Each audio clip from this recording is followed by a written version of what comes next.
आप देख रहे हैं समाचार एजेंसी ऑफ इंडिया में साइन न्यूज।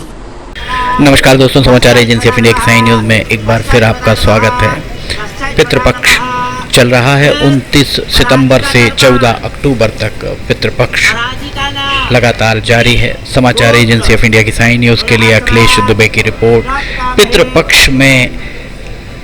पितृपक्ष के संबंध में जो भी वेदों में मिलता है, सनातन धर्म में पितरों के निमित्त किए जाने वाले श्राद्ध कर्म को विशेष महत्व दिया गया है। मान्यता है कि पितृपक्ष में श्राद्ध करने से पितृ और पूर्वज तृप्त होते हैं, वे आशीर्वाद देते हैं, आशीष देते हैं। श्रद्धा के बारे में अनेक धर्म ग्रंथों में बहुत सारी बातें कही गई हैं। महाभारत के अनुशासन पर्व में भीष्म पितामह ने युधिष्ठिर को श्राद्ध के संबंध में ऐसी बातें बताई हैं जो वर्तमान समय में बहुत ही कम लोग जिन बातों को जानते हैं। महाभारत में बताया गया है कि श्राद्ध पर्व की परंपरा कैसे शुरू हुई और फिर धीरे धीरे आम जनता तक ये पूरी की पूरी परंपरा कैसे पहुंची।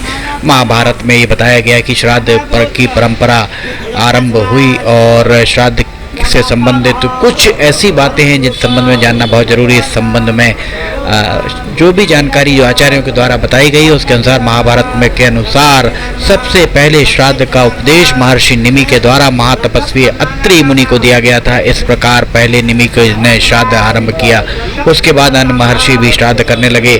धीरे धीरे चारों वर्णों के लोग श्राद्ध में पितरों को अन्न देने लगे। लगातार श्राद्ध का भोजन करते करते देवताओं पितृ पूरी तरह तृप्त होने लगे। समाचार एजेंसी ऑफ इंडिया की साइन न्यूज के लिए अखिलेश दुबे की रिपोर्ट। पितरों को प्रसन्न करने के लिए पितरों की तिथि पर गीता पाठ भी कराया जाता है। आइए हम आपको गीता पाठ सुनाते हैं, कितने सुंदर तरीके से यह गीता पाठ चल रहा है।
पितरों को प्रसन्न करने के लिए गीता पाठ का विधान भी है और इसके बाद हम एक बार फिर आपको दिखा रहे हैं किस तरह से यहाँ पर पितृ तर्पण किया जाता है।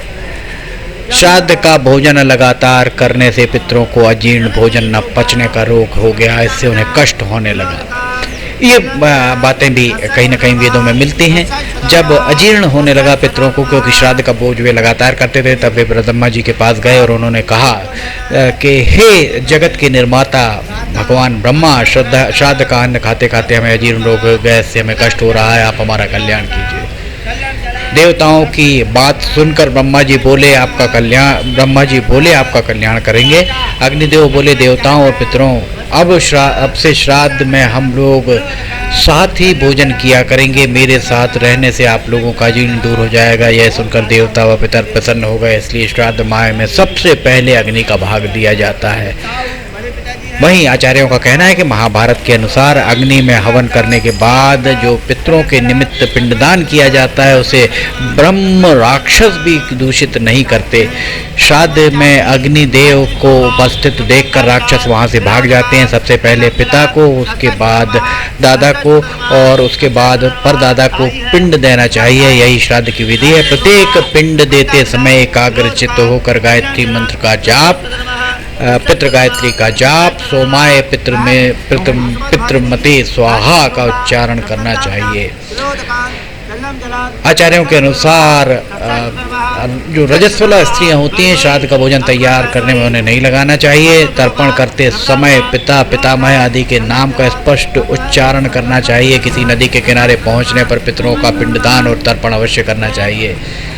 पहले अपने कुल के पितरों को जल से तृप्त करने के पश्चात मित्रों संबंधियों को जलांजलि देना चाहिए। चितकबरे बैल से जुती हुई गाड़ी में बैठकर नदी पार करते समय बैल की पूंछ से पितरों का तर्पण करना चाहिए, क्योंकि पितर वैसे तर्पण की अभिलाषा रखते हैं। ये बात भी आचार्यों के द्वारा बताई गई। आचार्यों के द्वारा ये भी बताया गया कि नदी से नाव पार करते समय पितरों को तर्पण करना चाहिए। जो तर्पण के महत्व को जानते हैं वे नाव में बैठने पर एकाग्रचित होकर अवश्य पितरों का जलदान करते हैं। कृष्णपक्ष में जब महीने का आधा समय बीत जाए अर्थात अमावस्या तिथि को श्राद्ध अवश्य करना चाहिए। समाचार एजेंसी ऑफ इंडिया की साइन न्यूज के लिए अखिलेश दुबे की रिपोर्ट।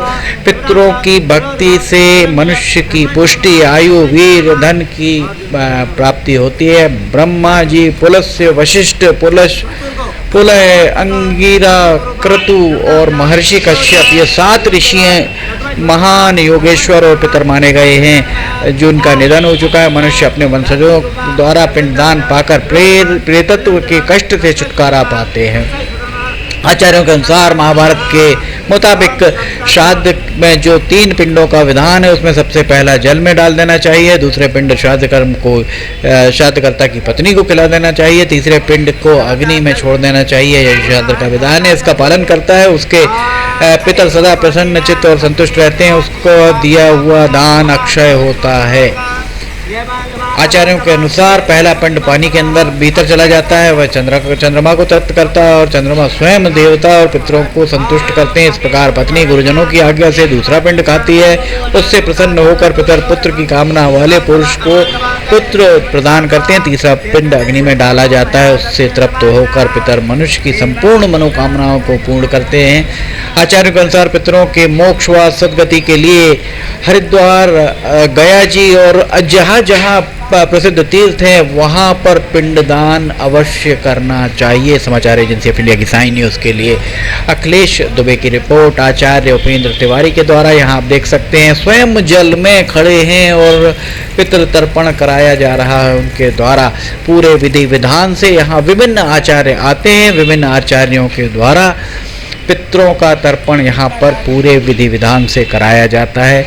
जिन भी यहाँ पर जो भी आते हैं उनके पितरों की तिथि पर गीता पाठ का भी यहाँ पर प्रावधान किया गया है। गीता पाठ हमने आपको दिखाया, गीता पाठ सुनाया किस तरह से गीता पाठ ब्राह्मणों के द्वारा किया जाता है। इससे पितृ संतुष्ट होते हैं, तृप्त होते हैं, पितरों का आशीष आपको मिलता है। विवाह में बाधा, घर में कलह, ये सारी चीज़ें इसी से दूर होती। पितृदोष का निवारण, आचार्यों का कहना है कि पितृदोष का निवारण भी काफ़ी हद तक पितरों के तर्पण से होने लगता है। पूरी विधि विधान के साथ यहाँ पर पितरों का तर्पण किया जाता है। बैनगंगा पुण्य सलीला है और बैनगंगा के लखनवाड़ा घाट पर यह किया जाता है। समाचार एजेंसी ऑफ इंडिया की साइन न्यूज़ के लिए अखिलेश दुबे की रिपोर्ट। अगर आपको खबरें पसंद आ रही हैं तो लाइक, सब्सक्राइब, शेयर जरूर कीजिए। फिलहाल इजाजत लेना चाहेंगे। जय हिंद।